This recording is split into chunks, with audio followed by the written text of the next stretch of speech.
I was thinking about this yesterday, actually. I remember now about, I thought to myself, what would I was just thinking out loud, what would I consider myself to be a pro at it, doing it? And, I can't remember how it went from there exactly, but I was basically saying, okay, running, bicycling, bike packing, and I was like, okay, what else, and I was like, okay, hand sewing, um, what else, and just thinking about these little, like, would I consider myself, a pro, and what does that mean exactly, what does it even mean to be a pro? One to you. And, just kind of this, and for myself, of course, is like, it has to be where what you're doing has this experience of sort of like being in the flow state of it, because you have what it takes to do it sort of dialed in to the point that you have miles and miles and hundreds and hundreds of miles and time and repetition and thought and continuing to observe, all like, and all of these things come together in a way that it has evidence that something is well thought out and tested and experienced and tried. And for example, this bike set up like this, and this is what just triggered this right now. At first glance you might be like, oh, it's a little messy even, and then you take a closer look and you're like, my God, I mean, it's not only is it not messy, it's super organized.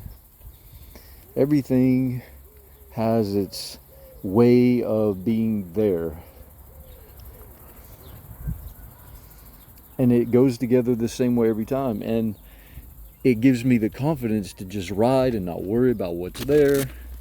And that comes from, I mean, this setup basically comes from all of these years that I was riding, and how it began, which is basically, I was losing a lot of things. I lost things over time.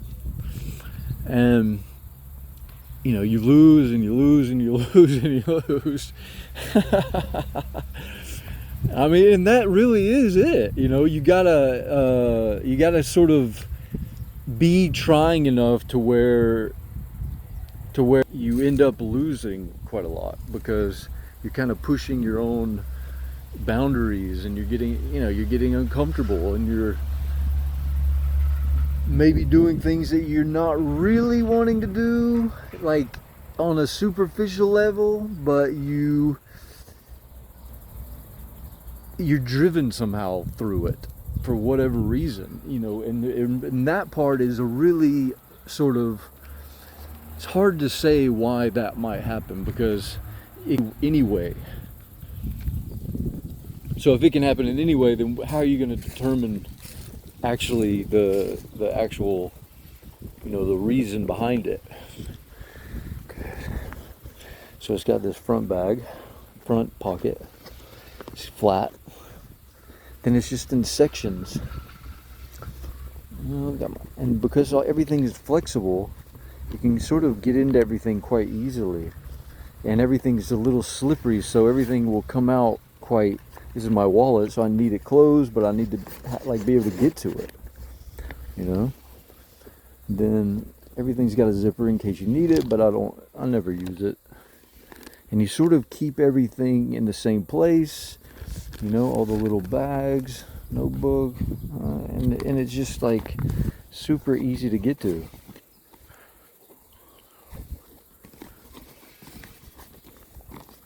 I love it. What is that? Maybe a bug.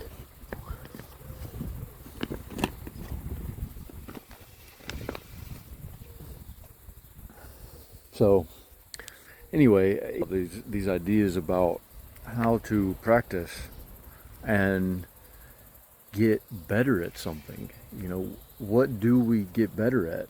Are we growing? I don't, growing just in the most practical terms, which is, as you see yourself on a daily basis, would you consider yourself doing things more or less in accordance to what you feel that you would like in any moment? So if you are going through the day and then you recollect in a moment at any point and you say, oh man, what is this disconnect? What is this sort of echoing about these vibrations that are not feeling, so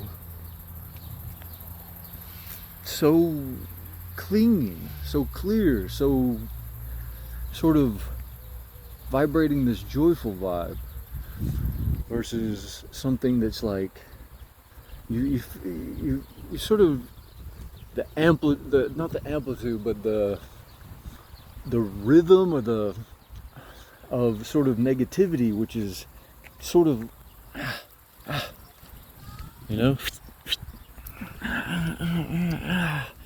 whereas the joyful vibe is sort of this. And nature has that when it's calm, and nature has the other, lightning, when it's sort of charged up. And as human animals, what charges anything up? What charges a spider up? How annoying it must be to have its web torn down after making it. Could be. I mean, that spider could be like,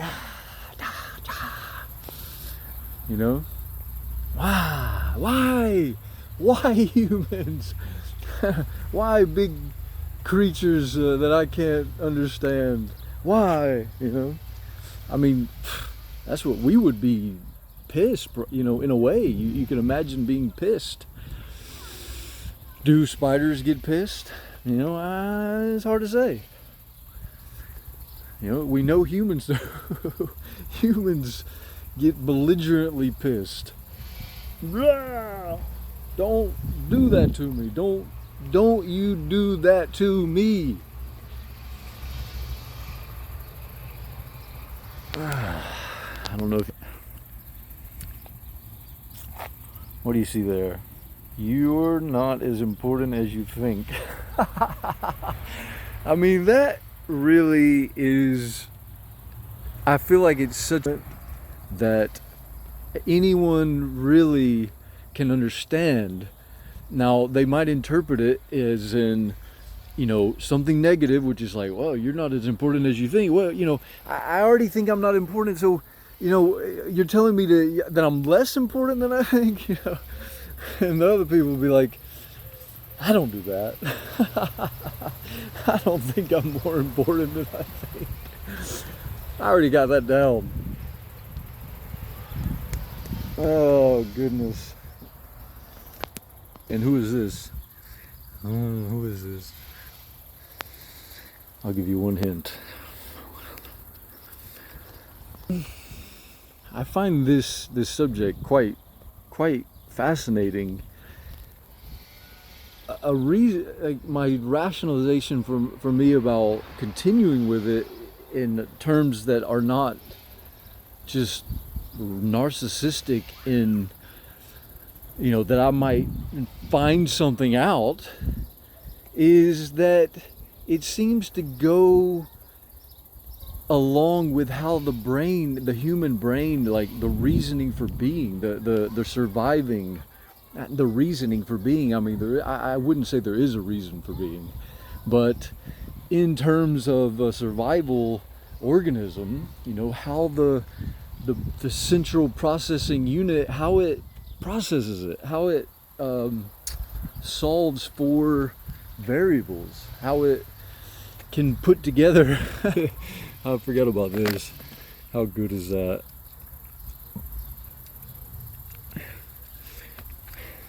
The Gang of the Sea. My goodness, what a hoot. Like, I will say, somebody might look at this and go, oh man, how, whatever, stupid looking, silly. But then you think, oh, I hand sewed this out of grocery bags. And I don't care at all. This needs to be mended. This bag has been, I could say probably the best bag overall I've ever made. I mean, that's a tough one, well, of the other bags, but in terms of its ability to perform in what it does, now I think my new bag setup might actually surpass this one, but it'll take time. I'll have to continue to see about that. Anyway,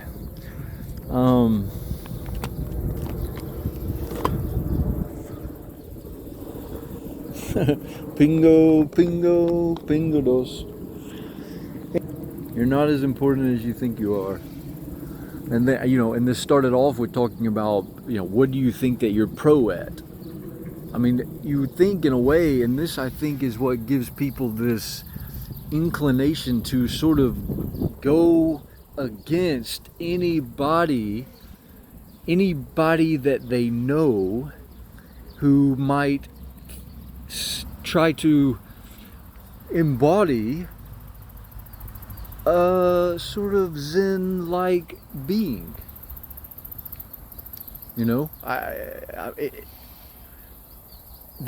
Somebody who philosophizes about it, maybe not someone who just doesn't say anything.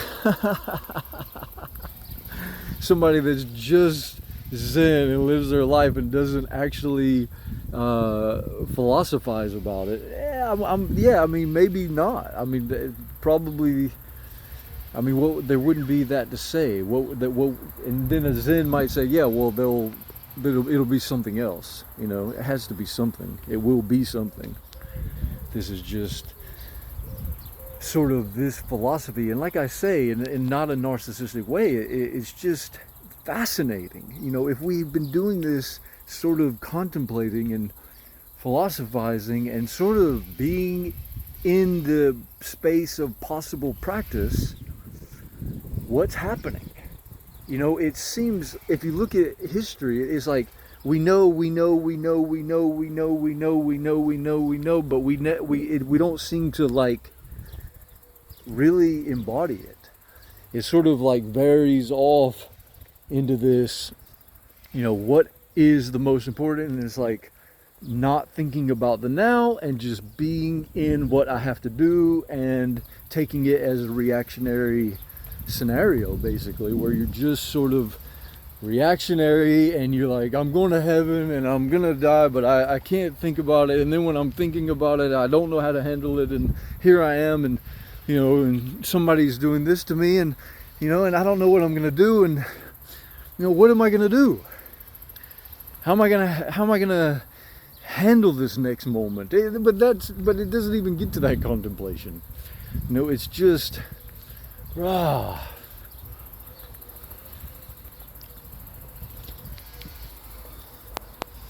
in any moment, I meet anybody, anywhere here, and it's very quick to be pleasant and fine, and this is all stuff that is personal, like there's no way to spend enough time with somebody to be able to be in that person's shoes, be that person.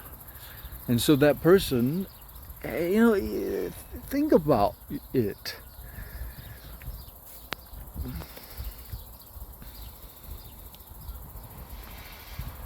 Okay.